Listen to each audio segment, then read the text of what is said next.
There is a difference, I guess. And he says that he had a ride in that UFO.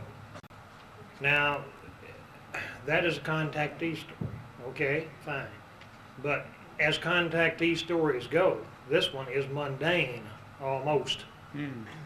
It's certainly not as wild as some of the ones you have heard. Let me give you a little bit of background information on Dan Fry. He is an engineering executive. He's a lecturer and a world traveler. Participated in the organization of the Crescent Engineering and Research Company in 1940, became its vice president in 1956. He was one of the prime movers in the Crescent liquid fuel missile program, begun in 1945, been employed in the development of the science of rocketry for more than 30 years. Dr. Fry was declared an associate member of the Crackpot Society in 1945 because he stated publicly that he expected to see astronauts in orbit around the Earth during his lifetime. And he was promoted to the position of super crackpot in 1947 when he declared that he expected to live to see astronauts land safely on the moon. He has written a number of books, been the editor of the Understanding magazine since 1956. He's been listed in Who's Who in the West, National Social Register, the Blue Book, World Who's Who in Finance and Industry, and so forth. I wanted to get Dan Fry here because I've heard some of his other talks that he's given. I always found them extremely interesting, and I think you will too. His topic today is the White Sands incident today. He's going to add to and update that original story, and of course at the end, if you have some questions, we will try to find time for them. So, Daniel Fry.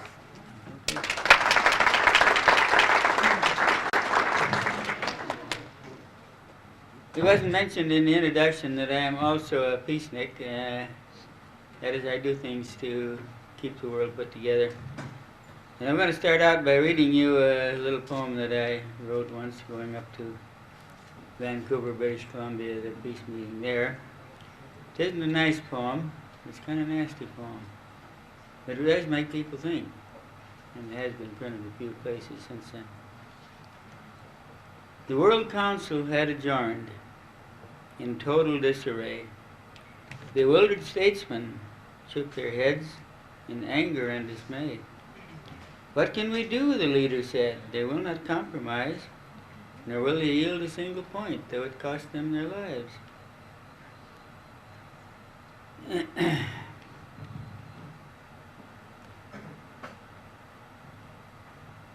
Negotiation now has failed, and force will take its place. Tonight the missiles will be armed, tomorrow they may fly. Before another sun has set, half of the world may die.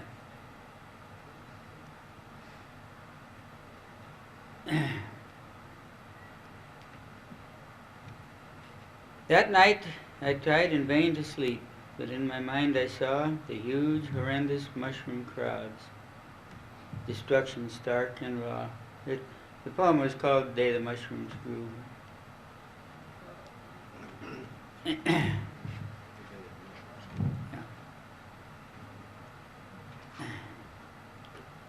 That night I tried in vain to sleep, but in my mind I saw the huge, horrendous mushroom crowds. Destruction stark and raw. Throughout the land I heard the sound of screams and anguished moans. His blinded eyes were closed in death, and charred flesh fell from mangled bones.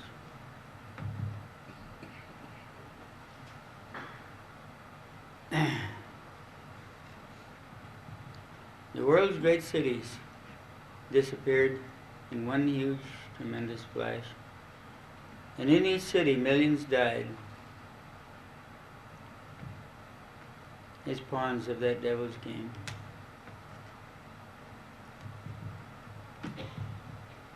I saw a world die that night because men's reason failed.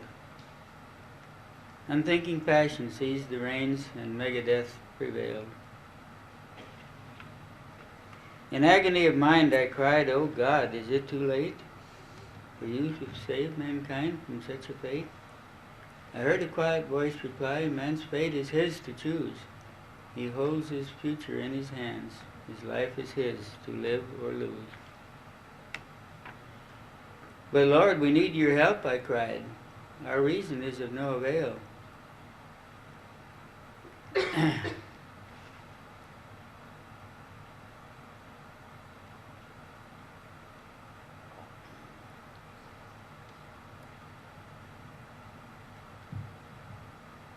We need a higher guidance now. Our own reason can but fail. I heard a quiet voice reply, "Man's life, man's reason is a sorry guide to chart his course in life. It's mostly sophistry, and can cause pain and strife. If you would help man live in peace, remember these few words of mine. Logic and reason are tools of man, but understanding is divine." Very good. So, anyway, little things like that I do on the car while my wife's driving and I'm writing poetry on the way to amuse my guests.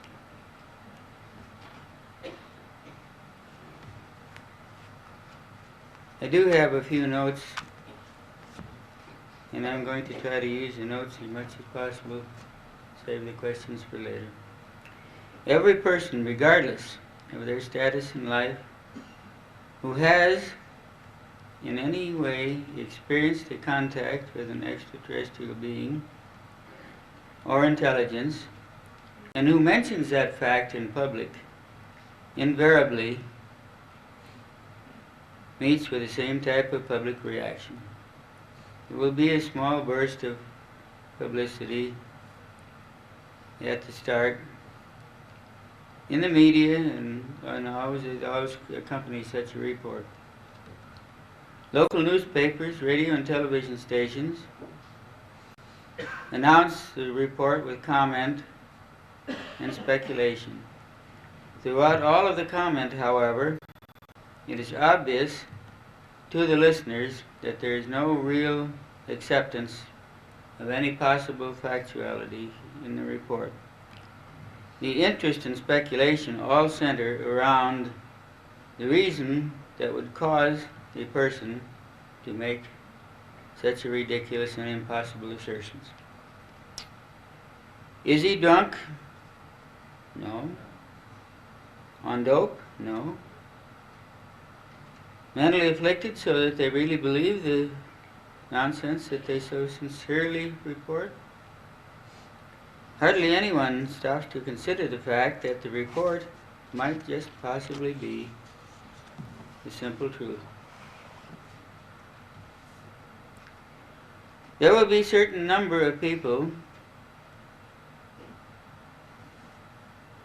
with ego motive very high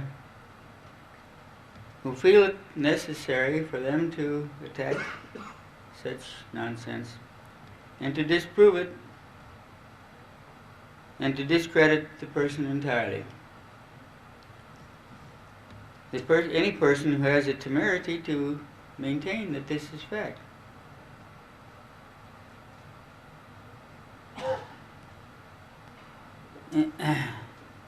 Therefore, they will attack viciously the morality, the sanity, the honesty of their victim, even though they know nothing whatever about that person. They feel they just have to destroy him because if it doesn't destroy him, what the person says will destroy them. Even though they know nothing whatever about the individual that they are slandering. Okay?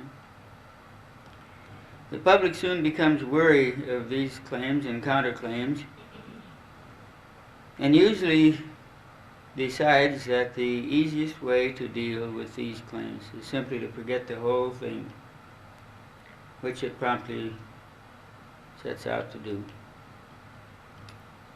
The result is that while such announcements of contact with extraterrestrials cause a brief period of excitement, it is almost entirely forgotten before the next one occurs. If anyone who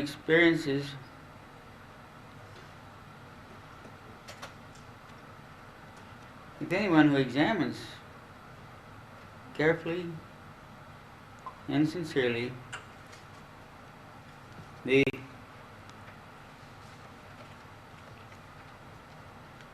proofs and evidences in back of such events, which has been accumulating for the past few centuries.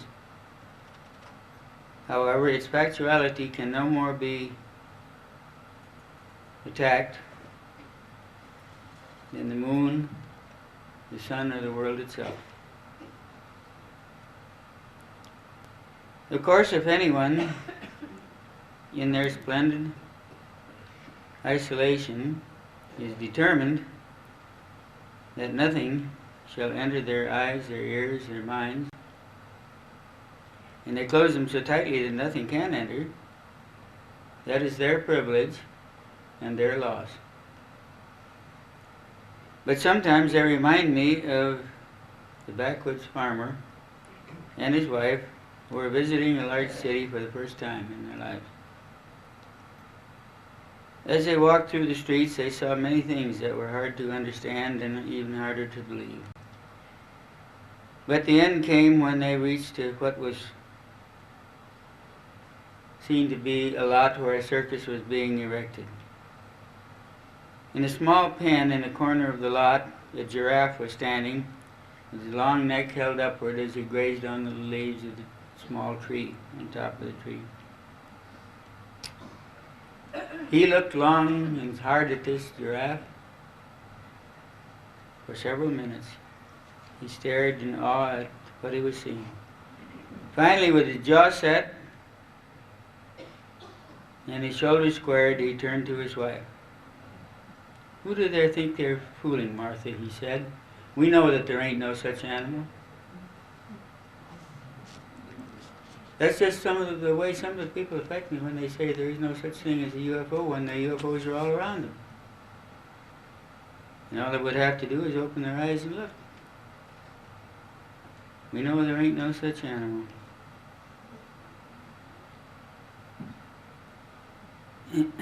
I'm not here today to defend the reality of occasional visitation from space. Its reality has proven itself during centuries of time. My purpose here is simply to answer, if possible, some of the many questions that arise because of it. I have been asked to speak today on an event that has become almost ancient history. Other and somewhat similar events have occurred in the United States and other places from time to time throughout history, and will probably occur in the future in other parts of the world. Since they will probably continue to occur in the future, some of you may have heard of the event which has become known as the White Sands Incident. In fact, some of you may have heard of that event much oftener than they would wish. Consequently, I have been asked to speak not so much of the event itself as upon the significance that it may have for all of us today. The changes that have taken place in Earthman's thinking, his habits, and the growing realization that the life forms, instead of being found only upon this planet, may exist on every planet that has conditions suitable for it. And that this life may exist in situations, conditions, development,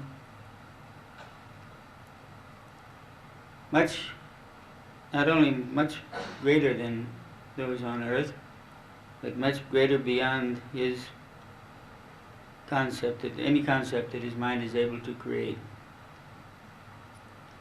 For those of you who may not know of the White Sands Incident at all, which after the publicity it has had for the last 25 years or so, it seems to be impossible, but nevertheless I realize it must exist. It occurred on the evening of July 4th, 1950, at what then was known as White Sands Proving Grounds, and now is known as the White Sands Missile Range. And I still carry a lifetime card allowing me access to that range at any time. Near Las Cruces, New Mexico. It was there on the historic evening just mentioned that a strange device, which I was certain could not have been created by any knowledge or power on earth at that time, descended slowly from the evening skies and came to rest on the desert sand a short distance from where I stood in unbelieving astonishment. The report of this event could not be published at the time. Well, nothing that was going on at White Sands could be published at the time. They had a very stiff secrecy there. But was published a few years later under the title of the White Sands Incident, which is now available under the title of To Men of Earth. Some of the copies that were lying right on the table outside, you can see them as you go out.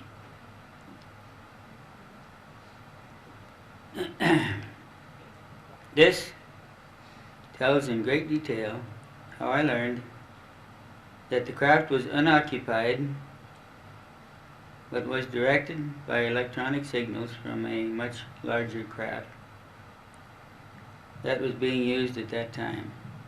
To take samples of Earth's atmosphere at ground level from various isolated points on the surface of the Earth. I also learned that through a communication device in the landing craft, that it was possible to exchange information with an operator in the control ship, not in the craft itself. There's no one in the craft itself.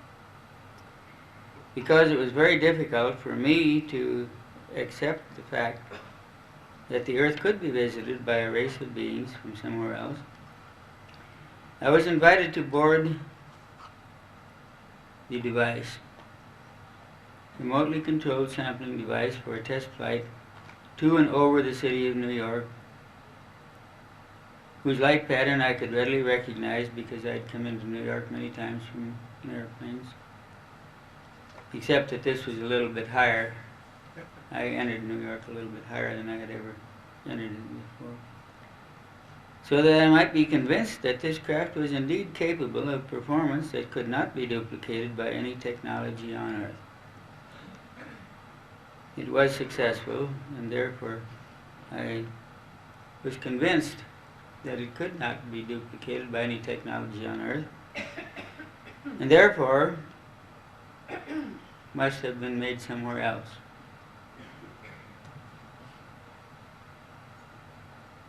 At the same time, I began to have the feeling that perhaps I should also be somewhere else. I would rather be.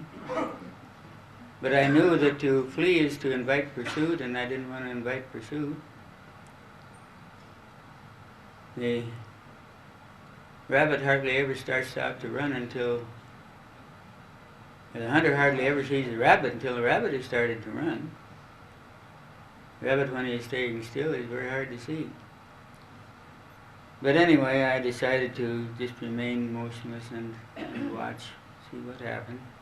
Hope that I survived long enough to... I first had an inclination to rush back to the base. I was several miles out from the base of White Sands, and gather up a couple of fellows who still were there. It was a holiday, of course, and most everyone was out of the base at the time.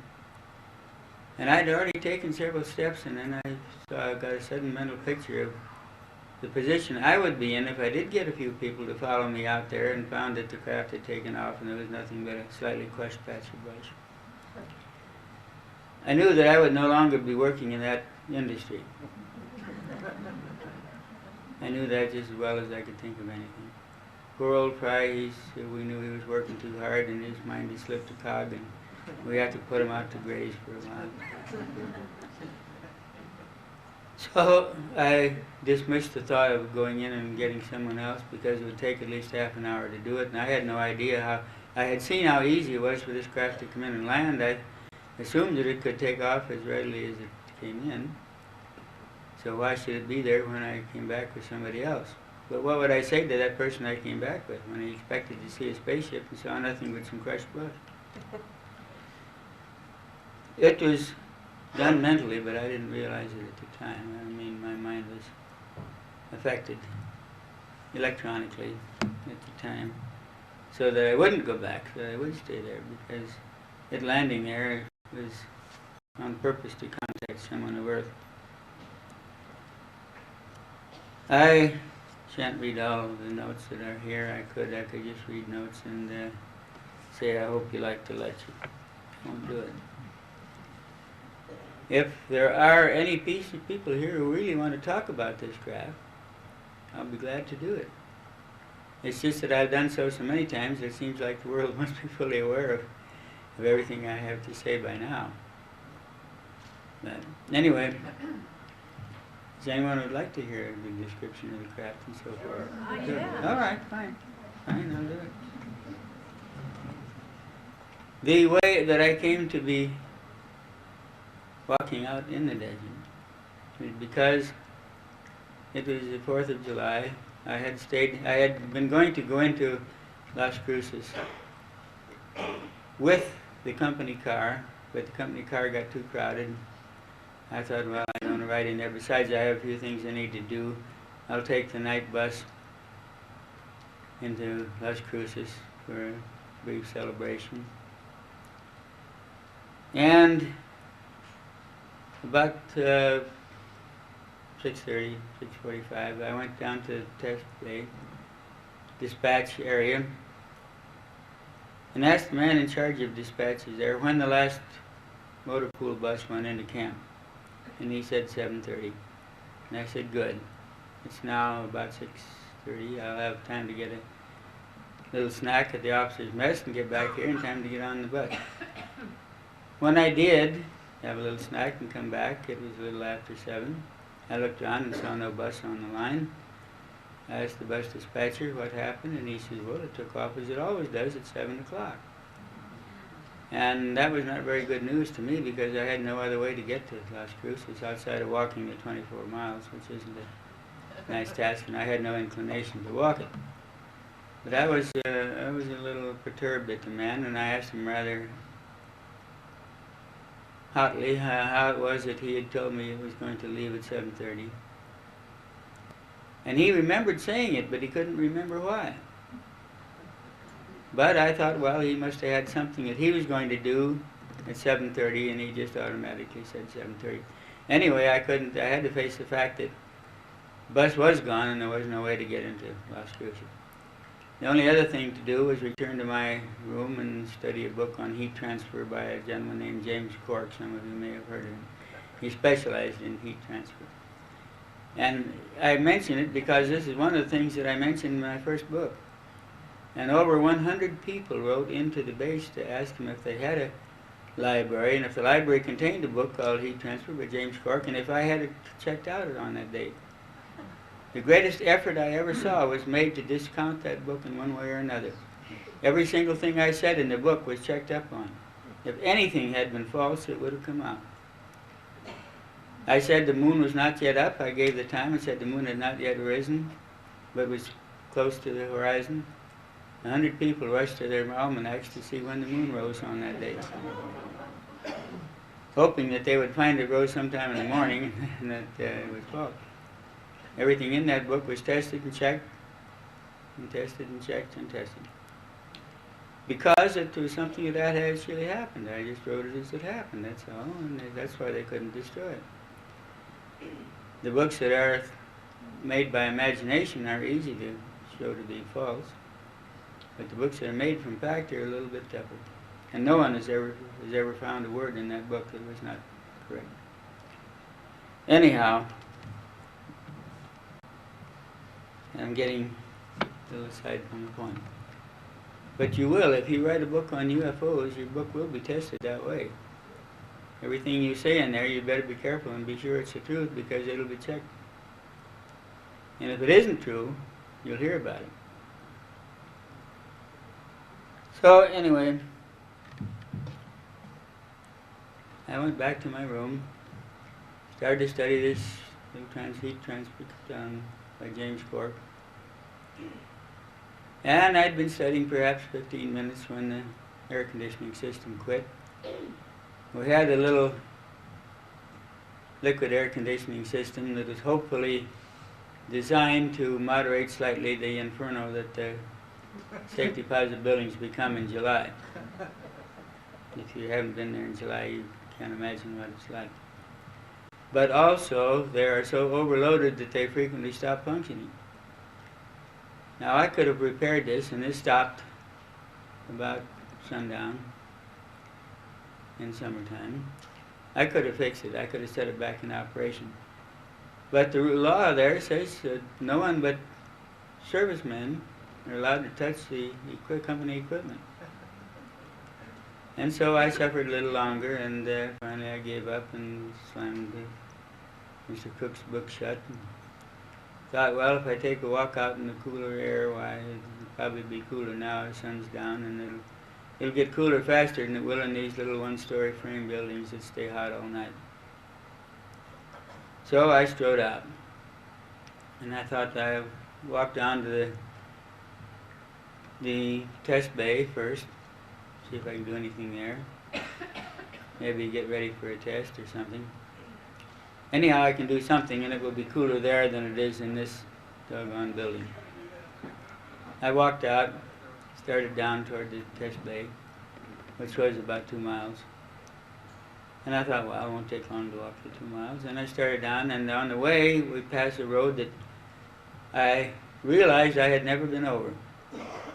There's a little side road, and it wanders out into the boondocks, and I'd never had any reason to be over it. But I had heard stories of some miners that had started mining there before the base was set up, and were allowed to continue as long as they didn't come in and bother anybody, come into base and bother anybody. So I thought, well, as long as I'm just out for a walk to see where it's cooler, why, this is as good as any place. So I started down this little road into the boondocks. And I'd walked perhaps half a mile, and there were some bright stars overhead. The sun was down, of course, and the moon hadn't come up yet. But even bright stars give plenty of light for comfortable hiking if you're out there. Stars are out. Why, you can read a newspaper, in fact, almost any time in the night out there, unless there is an overcast, and there wasn't on this particular night. Now, don't all rush to your papers to see if there was an overcast that night, because there wasn't. Anyhow, you find there wasn't. It was clear. But I started out on this side road, and I'd walked perhaps half a mile. There were a cluster of bright stars directly ahead of me, and I was kind of using them for light. But while I was looking at them, the top one went out. And I thought, well, that's funny. Stars don't do that, and at least on a clear night. Something is between me and that star that I can't see. And I focused my attention on that space in the sky where the stars were, and presently another one just beside it went out. And presently, a little later, 2 more down below went out. And I thought, well, something is coming, and coming directly toward me, because the bearing remained constant. If it had been at an angle, the first stars would have come back in sight, and some other star would have gone out. But the apparent size of the thing just kept increasing, although I couldn't see anything at first, what it was at all. Finally, I did see what it was, and realized why I couldn't see it before, because it reflected very little light. And it was an oblate spheroid, and somewhat flattened at top and bottom. It was approaching, and apparently slowing down as it approached. I had a strong inclination to run at first, but one of the first things you learn in rocketry work, or dynamite work, and I had done that for years before, is to stand still until you're sure of the trajectory of a flying object before you start to run, because you can't judge its trajectory while you're running. And you're just liable to run into that trajectory as you are to run away from it. So I stood still and for a moment and watched the thing. And then I could see that there was something approaching. And it was coming down at an angle of about 45 degrees, which kept the stars, it kept it hiding the stars. But it seemed to be slowing up as it reached it got closer to the ground, and I thought, well, by the time it reaches the ground, it'll be at 0 velocity. It must have a control on it which controls its speed to the distance remaining between it and the ground. By the time it reaches the ground, it will be at 0 velocity, so there won't be any crack. And I thought, well, that some high technology in this thing anyway. And then I observed that it had no wings. It was no blade spheroid. The sphere flattened at top and bottom, and it was just drifting in as light as a drifting star. And I tried to think what that thing could be. I tried to answer, I tried to explain it in earthly terms, and I found I couldn't. We didn't have anything like that. Everything we have has wings or some rocketry mechanism that expels incandescent gases to produce thrust. We have a number of ways of making thrust. This didn't have any of them, and they didn't make any noise. So I began to wonder where that could have come from. And it eventually touched ground about 70 feet from where I was standing at almost zero velocity. And I looked at it, and if it had made the slightest move or sound, I think I would have been running yet. But it didn't. It was completely quiet. And I stood and looked at it for what seemed like a long time, but it was probably not more than a minute or so. And my curiosity began to overcome my fear. And I found I was approaching the thing a step at a time, a step and a pause, and a step and a pause. And I heard no sound and saw no movement, so my curiosity got stronger as my will got weaker. I knew I should have been running in the other direction as fast as I could go. And I really wanted to, but something was forcing me to. My curiosity, I think, when you're in a business like that is, and you work years and years for just one little advance, and then you see something that destroys your whole idea of technology. It displays a technology that you never even thought of having. Well, it affects you quite strongly, and you've got to find out what that thing is. So I approached within a few steps of the thing and walked around it. It remained completely silent, completely motionless. And then I stopped and thought, well, what should I do? Should I go back to the base and announce the arrival of this craft and get some people to come out and look at it? And I actually started to do it. I'd taken a couple of steps, and then this horrifying thought came to me: if I take that long to go into the base and get someone to come out, this will probably be gone when they get here, and there won't be anything but a crushed patch of brush where I said a spaceship would be. And I knew what that would mean to me. It just meant that I wouldn't work, because I had a job in which the lives of my fellow workmen were frequently dependent upon the accuracy of my judgment. And people don't hire mentally unstable people for such a job. And I had never, as far as I knew, had hallucinations, nor had I ever been insane, and I didn't drink. And so I thought I'd better just stay here and see what I can find out and hope that I survive long enough to get some evidence behind what I'll be saying. It didn't seem that there was any way I could get evidence right at first, and then it occurred to me I hadn't touched the craft yet. I could at least tell the temperature of the surface of the craft. And that would be a bit of data which would be important, because it was after sundown, and that craft had come in either from the sunlit side of the Earth or the night side of the Earth. If it had come in from the night side of the Earth, it would have lost quite a bit of temperature on the last legs of the trip and should be fairly cool. If it had come in on the sunlit side, why the air friction would have produced a little more friction and should be warmer than the air. So at least I could find out one thing by touching the surface. And I had realized I hadn't touched it yet, although I'd been close enough to touch it for several minutes. So I took a step forward and I put one finger on the craft. I was immediately surprised not by the temperature, but although it did appear a few degrees warmer, from which I deduced that it did come in on the sunlit side. But no matter how hard I pressed down, I could not produce any friction between my finger, and the finger simply slipped around on the craft as though there were a million microscopic ball bearings between my finger and the craft. And being accustomed to very high polished surfaces and so forth, nevertheless, on the highest polished surface you can make, your finger will drag you if you press down. The oil in your skin will do it if nothing else. And this, no matter how hard I pressed down, just drifted around as though there were ball bearings under it. So I began to stroke the craft with the palm of my hand, and I could feel what seemed very definitely as though there were some eddy currents generated in the hand by the motion of the hand over the craft. And at that point I was addressed by a voice.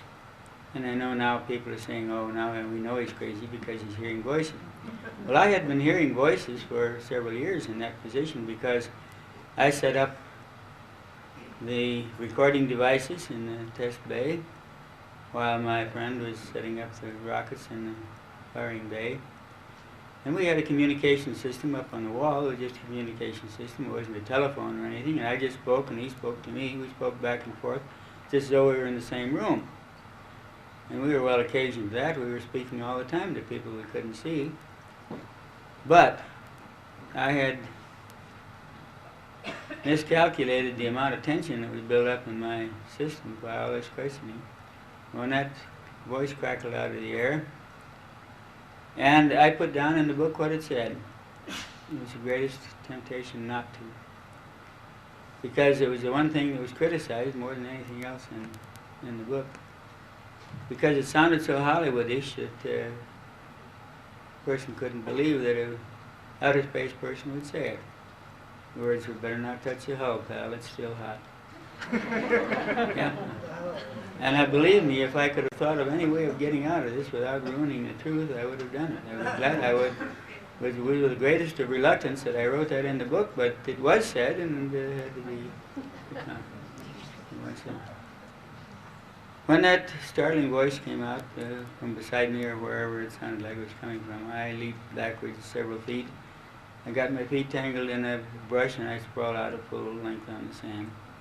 The sand were in my hair. And our mind works very rapidly, of course, at times like this. Lots of people have asked me if my past life didn't flash before my face. I had to admit that it did not. I was very much concerned about the present and the immediate future. But I did, my mind did work in that thing. And I was thinking, if this craft was made somewhere else, and it obviously was, and if there's somebody in it, there wasn't, but I didn't know that. The voice just came from the craft itself as though someone would be. If there's someone in it, and that someone originated somewhere other than this world, I am probably displaying the most ridiculous mien that any foreign person ever displayed to a visiting fireman or whatever. I got up and brushed myself off and pulled a sandburr out of my hair. I said something almost as ridiculous. I said, you could have turned the volume down a little. You scared me out of a week's growth. I was almost thinking that it had to be somebody from Earth that had made the thing, that it couldn't have been. The voice sounded so American and so normal that I almost was convinced that it was someone from this planet. And the voice spoke again and assured that I was about to kill myself and I didn't have time to diddle with controls, was the words that were used. So the individual obviously had not had time to study an English grammar, was just repeating the language the way he'd heard it on radio or television, or however he'd learned the language. He was just using it the way he'd heard it, and had never studied an English grammar. That thought occurred to me while I was getting up, that maybe it was an alien, but one that hadn't studied an English grammar. So I got up and I began to protest a little about the volume of the sound, and he said, oh, well, you were about to kill yourself. And I said, well, what do you mean I was about to kill myself? I did touch the craft, and I didn't get any shock or anything, and I did grab it with my hand. And he said, there is a field mechanism about the craft which repels all other matter. One of your scientists would call it the antiparticle of the gravitational field. But we use it because it assists us greatly in landing. It keeps the craft from being scratched. But it has a very short field length. It obeys the seventh power law instead of the usual law that fields do. And I didn't know what that meant, but I looked it up in the physics books and found out what it meant, and there was a seventh power law. It just means that your finger gets very close to the surface before you begin to feel the effects of the thing. But the resistance can be very strong from there on. So it would protect the craft against scratching or damaging and landing. And it would create a laminar flow if the craft is traveling in an atmosphere or in any gas situation The gas would flow along the sides of it in the laminar flow, that is, there are layers that would flow in, and so would not transmit any noticeable heat to the surface of the craft. We have wondered how they can travel so fast in an atmosphere and not burn up. But that's how we explained how they did it, because field mechanism produces a laminar flow that doesn't allow the atmosphere, the air, to actually touch the craft. It just flows along the side of it in laminar flow. Anyhow, I'm getting away from my subject, and I'll be boring people, because if they don't understand what I'm talking about, they won't know whether I know what I'm talking about or not. So anyway, I had learned one thing. I learned that I could make remarks and get answers, or I could ask questions and get answers. And you may well believe that I became very full of questions, probably even as full as you are now. But I found that I could get answers, and a very lively conversation ensued, during which time I learned a few things. I learned that the craft, the device, was a freight carrier, just an ordinary freight carrier, and it was being used at that time to take samples of Earth's atmosphere at ground level from various isolated points on the surface of the planet. That there was a valve on the top. It was sent down. The craft that controlled it was in space, open space. It was just shot out into space. And the valve was open, whereupon any atmosphere that was in it would escape, because it was in the void of space. Then the valve was closed again. It was set down on our planet, on Earth, and the valve was opened again, and our air would rush in. And they would have a very complete sample of our atmosphere, complete with all microorganisms and so forth that inhabited that area, and that they were planning. One person was planning to spend time on this planet as a born citizen here, if it was possible, and they thought it was possible. There didn't seem to be too many things that had to be done, and that person could take up life on this planet as a regularly born citizen of this planet. And this would take some time, and they had to have one person here to set up arrangements for this person before he sat down. If he were trapped at the moment of landing, he wouldn't have any answer. That might, if I joined him, I could and would set up a small bank account in this gentleman's name before he arrived, rent a small apartment for him in his name before he arrived. If he was questioned or captured immediately upon arrival, he could say, well, I live here, I've always lived here, I have a job, I have a bank account in a little bank in San Francisco, I have an apartment here that I pay rent on. Of course I am a citizen of this planet. And he could have defended himself against any accusation of being an alien on the day he arrived. That was the thing, and I had to get for him one thing, mainly. And it was against the law. Almost everything I did was against the law. That's why I was not anxious to speak of it for a long time. I could have gone to jail for a long time, although no one was injured, no one was hurt in any way. And in fact, everybody whose life had been threatened was saved. But people don't realize the fact that there are laws against these things and in favor of these things. It would be almost impossible for a person to visit this country legally if he were an alien. There's nothing ever been prepared for that to happen. There's no way you can do it legally, because it was never envisioned by anyone. Nobody believed in extraterrestrials anyhow, so why should we make laws to govern their arrival here?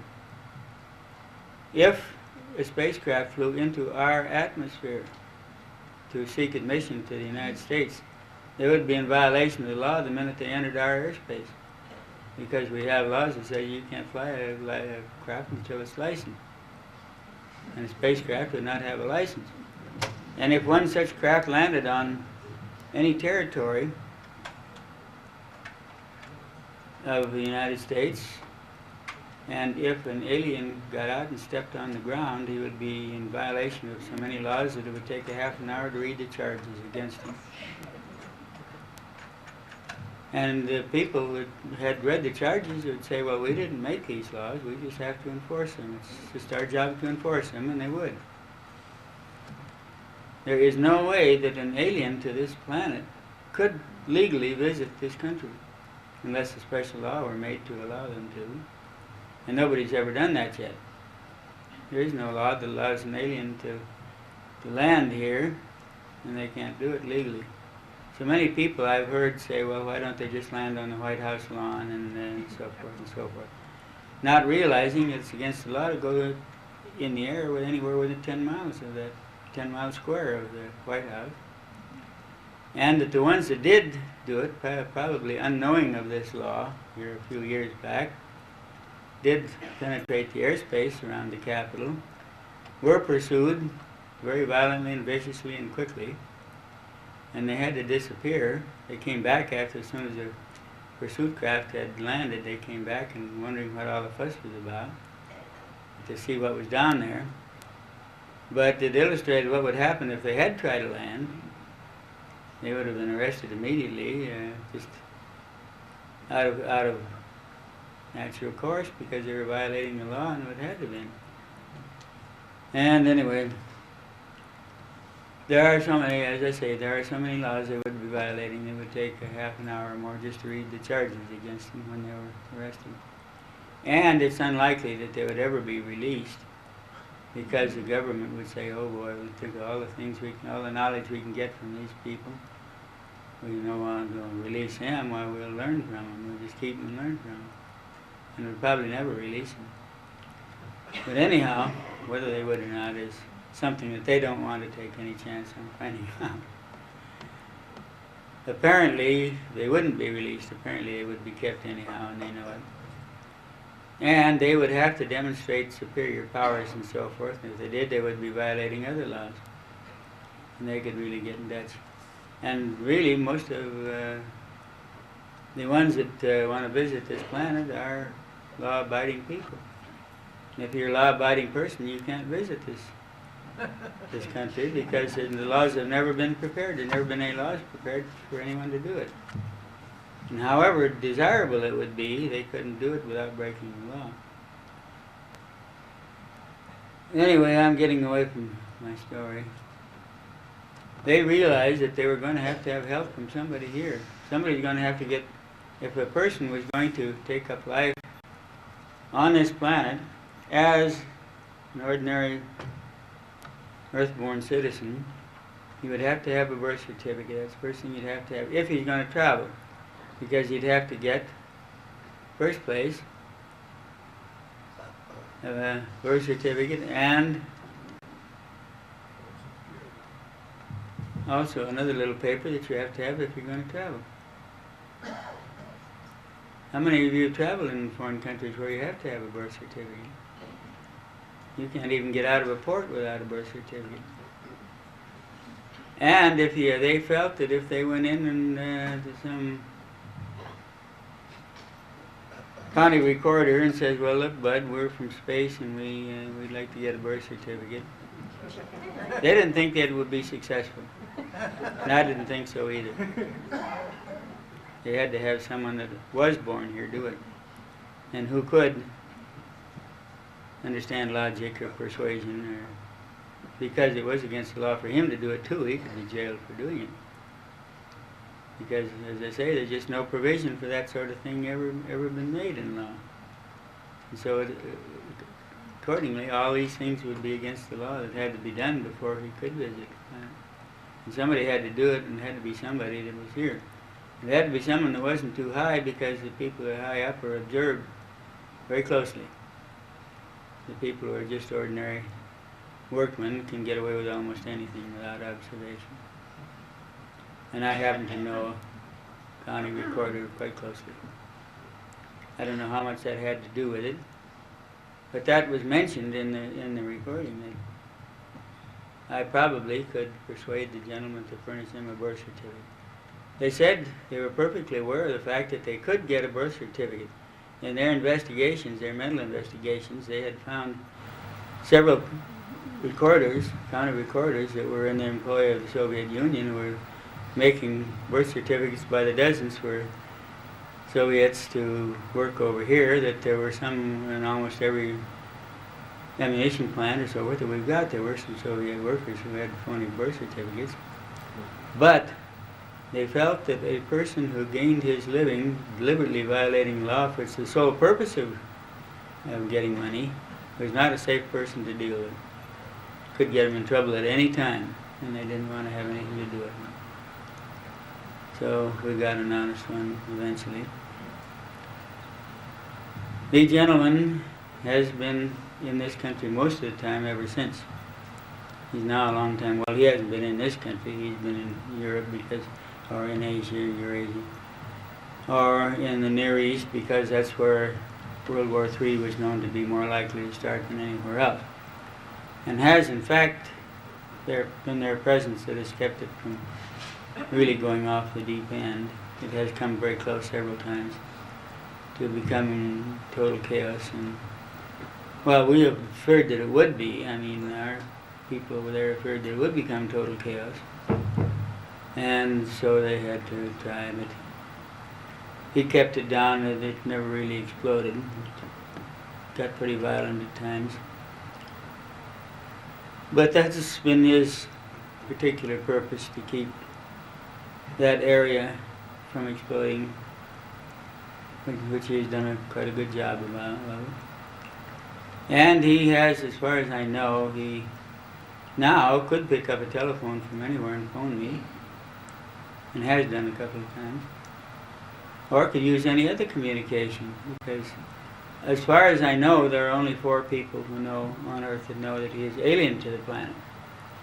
There are thousands of people who know this gentleman. I've been to Cairo 3 times and visited him without anyone suspecting that I was visiting an alien.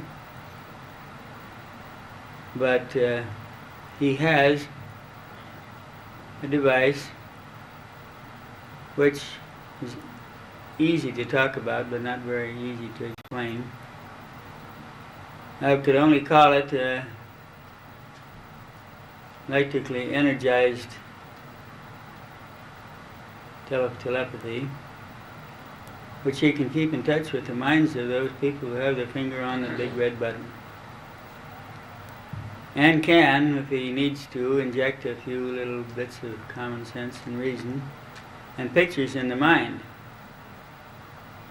If someone is about to push the big red button, he can make that person see what will happen if he does. And it's always been enough to dissuade him from doing it. Because the picture of a few million people going down the drain being burned to death, and roasted to death and so forth, is not a beautiful picture. And if you think it's going to happen to you, you'll think twice before you push the button. So far, it has kept, at least from complete warfare over there. There are always people who are shooting at each other over there, but then there always have been. He can't spread his whatever powers he has that far, and besides he isn't allowed to. He isn't really allowed to do anything against the will of the person whom he's dealing with at the moment. He could, but he isn't allowed to.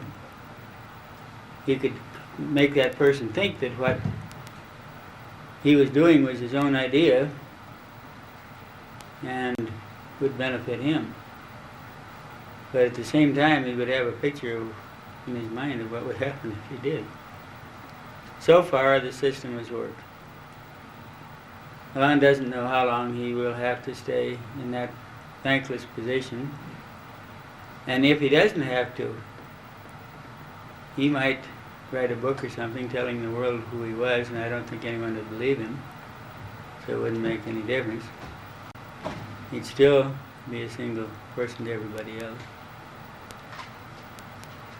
I don't know how much time I've taken up, or how much time I was supposed to take up. I think everybody else went a little too long, and it got late, so perhaps I should call the rest of it off and get a few questions, and then let somebody else take it. Yes. This was Elan? This was the Elan, alien. yes. And what year did he start living on this planet? 1954. 54, thank you. Mm. we have any other questions? I know we're going to have lots of questions. How did you happen to read it for the first time? How'd that I own a piece of ground up in Oregon, which is at the end of a road, which leads to my place and goes nowhere from there. Nobody ever comes up there. Bad road anyway. That's where he landed for the first time. That's where I checked him for 3 days through his language to see if his language was enough Americanized to get by. Because he spoke pretty good English, but there were some old Quaker terms in there too. I mean, there's lots of people, lots of extraterrestrials who know the English language, but learned to know it as it was about 100 years ago. And almost always when someone is quoting them, they use the same language because the person does. And so they think that's right, so they'll use the language too, the same language that the alien does. But the alien doesn't know it because he got his source of English a long time ago. Some of them only have contact once every 5 or 6, 10 years, or some maybe every 20 years. Did he say where he's from? Somebody always asks that question, not realizing that there's no way on earth he could tell, he could say, unless he'd stayed here several years and studied our new general catalog and see what we call it, because he certainly wouldn't call it the same thing. And there wouldn't be any way unless he pointed out on a star map or something the star about which they spoke. The fact is, however, that he was on a planet in his life. This was the first planet he ever set foot on. And that is something that hardly anyone realizes, anyone thinks. The races, when they have gone along so long, abandon their planets. They find it's easier to live in space.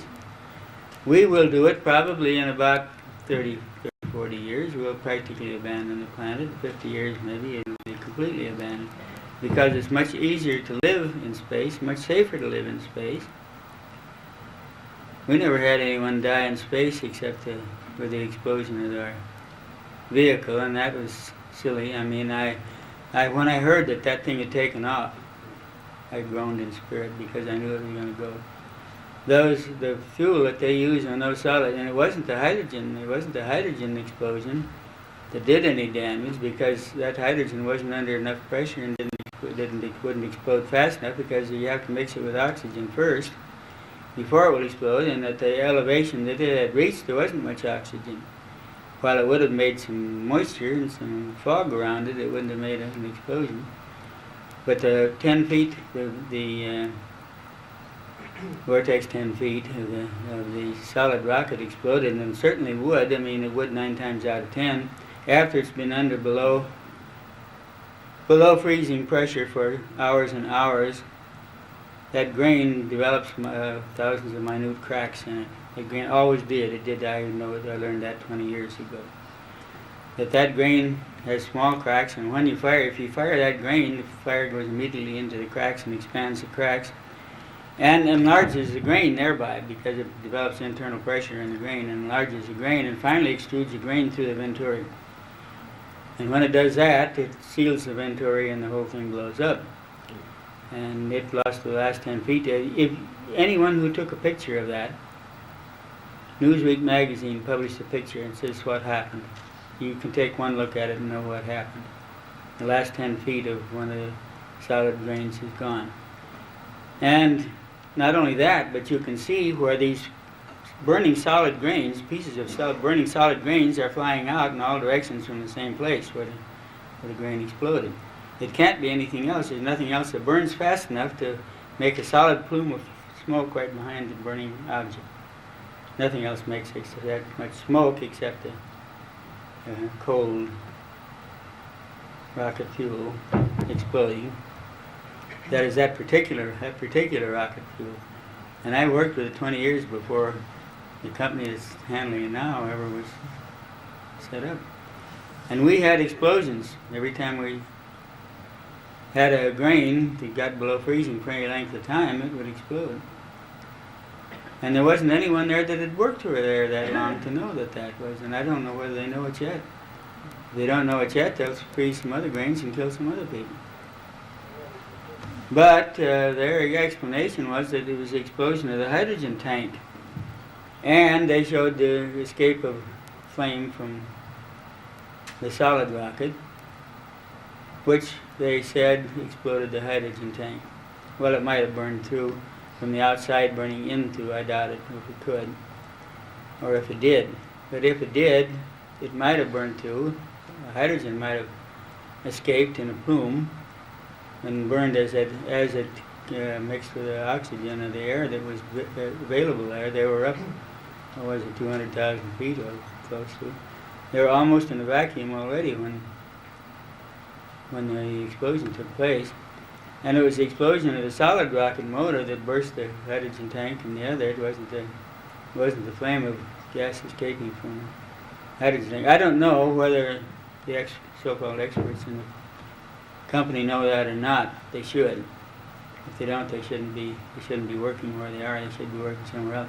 Because we had dozens and dozens of people that had experience with that 20 years before, and knew that if you freeze one of those grains, they develop 1,000 little cracks, and when you fire them, then the fire runs right down into the crack, and the crack becomes bigger, and the burning surface gets twice as big as it was supposed to be, and your pressure goes up, and the more your pressure goes up, the faster the burning rate gets, and the faster the burning rate gets, the faster the pressure goes up, until the whole thing explodes. Pardon? Yes. Can you tell us, you talking about this alien, we're talking somebody that looks like us, or 4 foot tall, or 6 He does now. No, he looks like us now. I don't know. I can't say what he looked like first because I didn't see him till he'd had 4 years of acclimation to this planet. I talked with him, but I didn't see him for 4 years. Pardon? You're 6 feet tall? No, he's slightly smaller than average here. Gets, and the faster the burning rate gets, the faster the pressure goes up until the whole thing explodes. Pardon? That's right. Yes. Can you tell us, you talking about this alien, we're talking somebody that looks like us, or 4 foot tall, or 6 He does now. No, he looks like us now. I don't know. I can't say what he looked like first because I didn't see him till he'd had 4 years of acclimation to this planet. I talked with him, but I didn't see him for 4 years. Pardon? You're 6 feet tall? No, he's slightly smaller than average here. Slightly smaller. But you wouldn't notice him. His own statement was, my first real test will come when I walk down the city of any of your major, the street of any of your major cities. And if anyone turns his head to look at me, I will know I have failed. That I have to do something to become more ordinary. Because I have to become so ordinary that no one would think of turning his head to look at me. That's the line. He had to be so ordinary in order to walk the streets that no one would even think of turning his head to look at him. If they did, he'd failed somewhere because they shouldn't be that much different. He shouldn't create that much curiosity.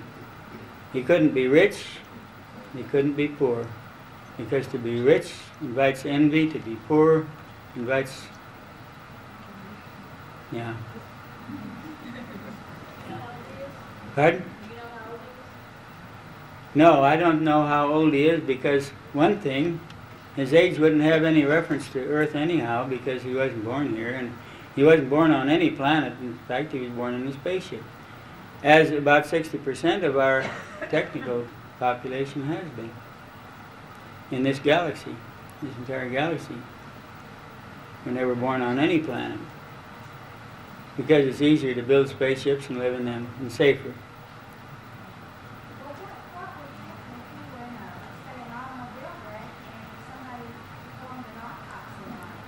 Well, we'll hope that doesn't happen. It hasn't happened yet. It's one of the things that could upset the apple cart. Because his blood isn't quite the same as any that we know of here.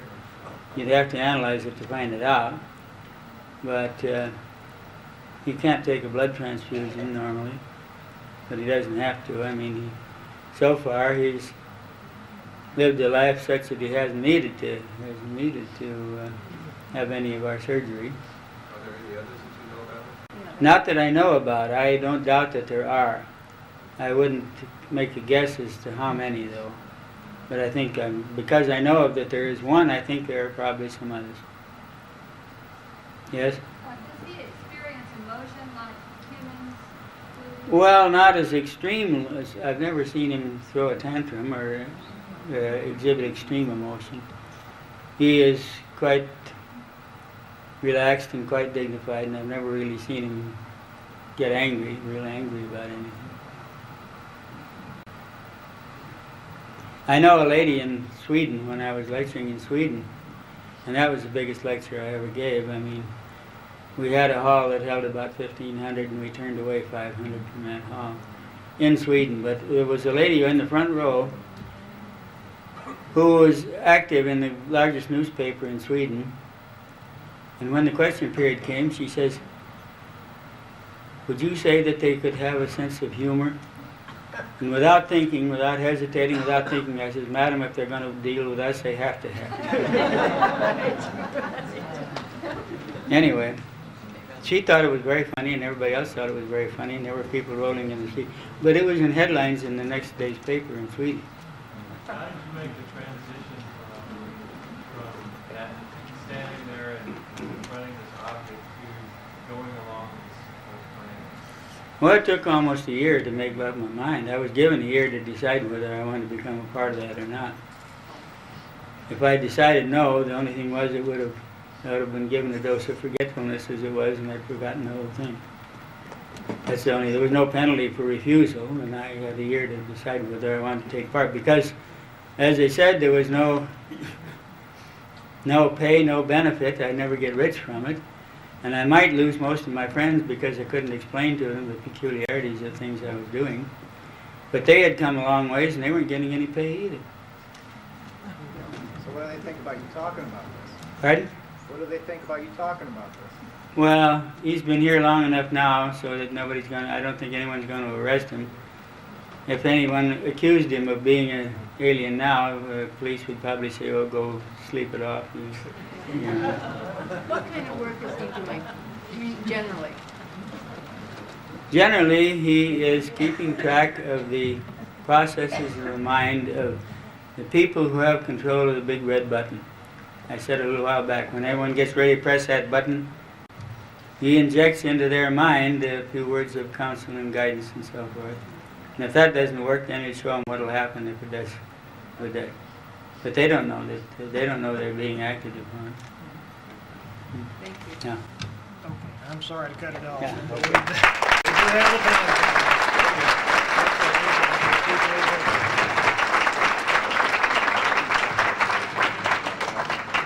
Okay, we'll take a short break and we'll come back and hear Vicki Cooper from UFO Magazine.